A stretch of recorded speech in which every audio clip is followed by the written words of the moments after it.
Hi there, boys and girls. Do you remember our letter for the week? Letter N and our animal? A newt. Now a newt is a type of amphibian. It looks like a lizard, but it's not a reptile. Lizards have scales. And a newt, amphibians don't have scales. They usually have smooth, wet skin. It's actually more closely related to a frog than it is a lizard. But notice how small he is. You see he's crawling around by the leaves? He's not very big. He eats little worms and bugs. Newts are a lot like salamanders. We have salamanders around here. Sometimes you can find a newt at a pet store or maybe at the zoo. But we have salamanders. Mostly you'll find tiger salamanders. They're black with little yellow stripes. Sometimes you find marble salamanders that looks like little round spots on them, but usually they're tiger salamanders. Today we're going to read a story called The Salamander Room. Look, what is that? It looks just like that newt. This one is actually called a fire newt. Can you guess why it's called a fire newt?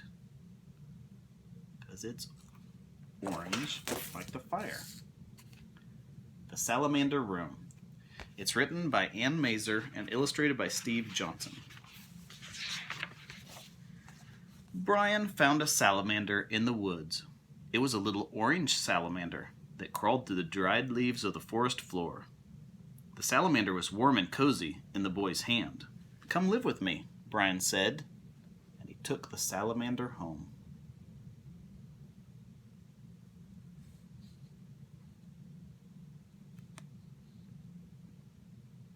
Sometimes kids like to catch animals outside.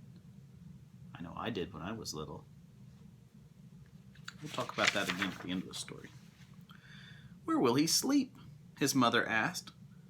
"I will make him a salamander bed to sleep in. I will cover him with leaves that are fresh and green, and bring moss that looks like little stars to be a pillow for his head. I will bring crickets to sing him to sleep, and bullfrogs to tell him good night stories." See his little bed in the drawer?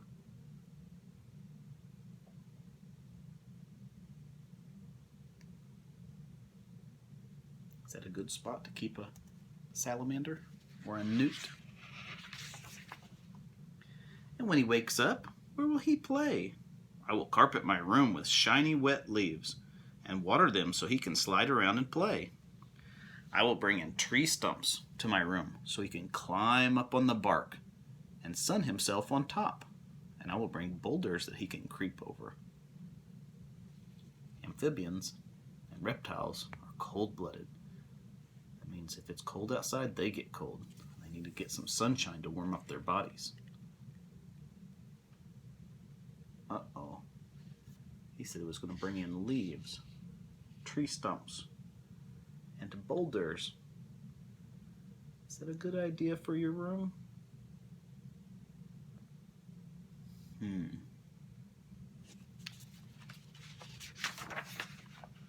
He will miss his friends in the forest. I will bring some salamander friends to play with him. See him looking out the window, looking for his friends. I know you miss your friends. Can't play together at the school right now, can we?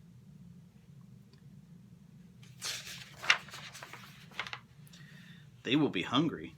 How will you feed them? I will bring insects to live in my room, and every day I will catch some and feed the salamanders. And I will make little pools of water on top of the boulders so they can drink whenever they're thirsty.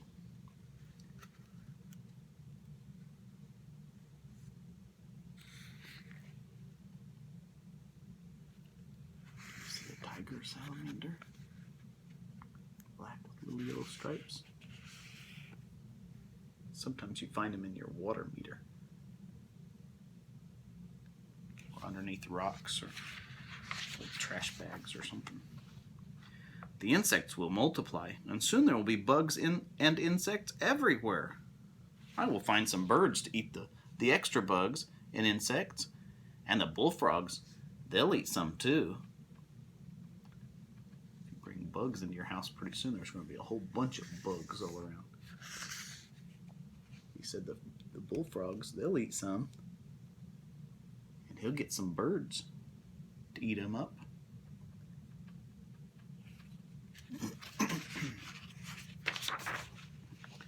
Where will the birds and the bullfrogs live?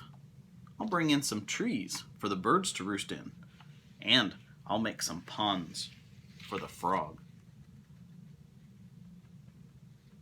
Some trees in your room? Look, he's got water on the floor for the frogs.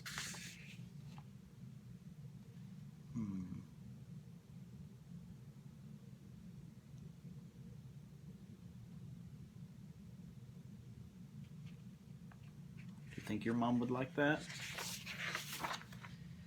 Birds need to fly. We can lift off the ceiling. They will sail out in the sky. They will come back to my room when it is time for dinner, because they will know that the biggest, juiciest insects live there.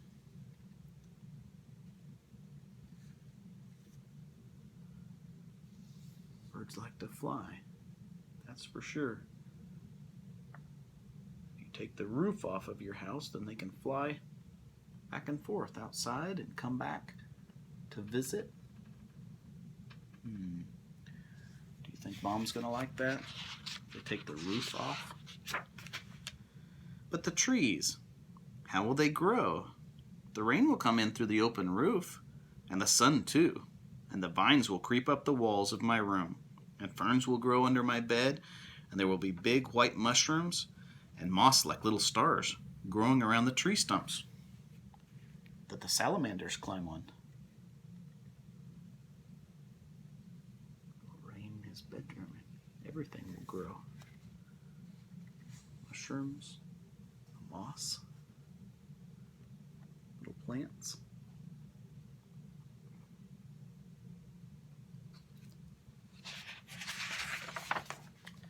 And you? Where will you sleep? I will sleep in a bed under the stars, with the moon shining through the green leaves of the trees. Owls will hoot, and crickets will sing. And next to me, on the boulder, with its head resting on soft moss, the salamander will sleep.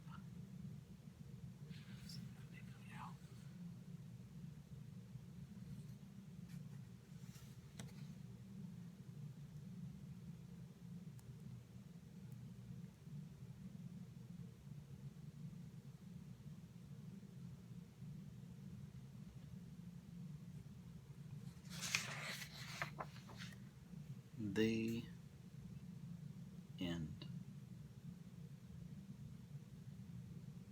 And did you notice at the end of the story, his bedroom didn't look much like his bedroom anymore, did it? Looked kind of like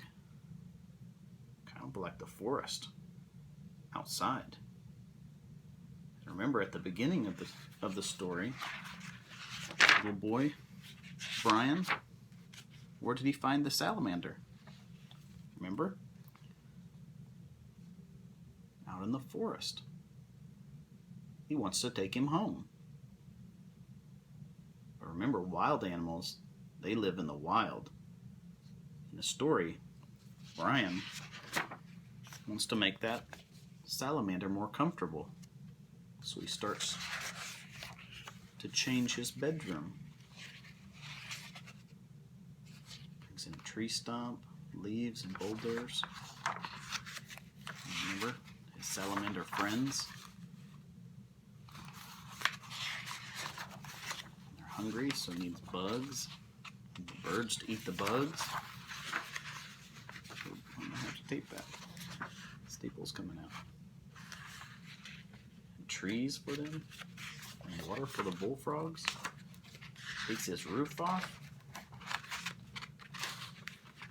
The plants are still growing more and more and more, and pretty soon, it looks more like the forest, doesn't it? It doesn't look like his bedroom. In fact, that brings up an interesting discussion. When you find wild animals out in the wild, is it okay to keep them? Is it okay to bring them home? Maybe for a little while? If you keep them for very long, they're probably going to die. And that's sad. We don't want our animal friends to die. But you could keep them for a little while, maybe. A couple hours, watch them. But they're used to being outside in the wild. They want to crawl around and find their own places, their own home. They don't want to stay in a cage. You wouldn't want to stay in a cage. So you got to take them back. You got to give them back to the wild where they belong. Maybe there'll be some baby salamanders, baby animals. That way you can find more of them. In our story, the Salamander Room, he tries to take the salamander home. But I think you'll notice at the end of the story, it's probably not a good idea. It doesn't quite look like his room anymore, does it? Yeah. Those animals belong in the wild, and that's where we want to keep them. Okay? All right. I hope you've enjoyed the story today. Maybe today you can look up another animal on your computer or mom and dad's phone, or maybe watch Animal Planet or the Learning Channel, and maybe you'll learn a lot about some of these different animals. They usually take pictures of them and record it, little videos in the wild. That way they don't bother the animals. All right. We'll see you later. Bye-bye.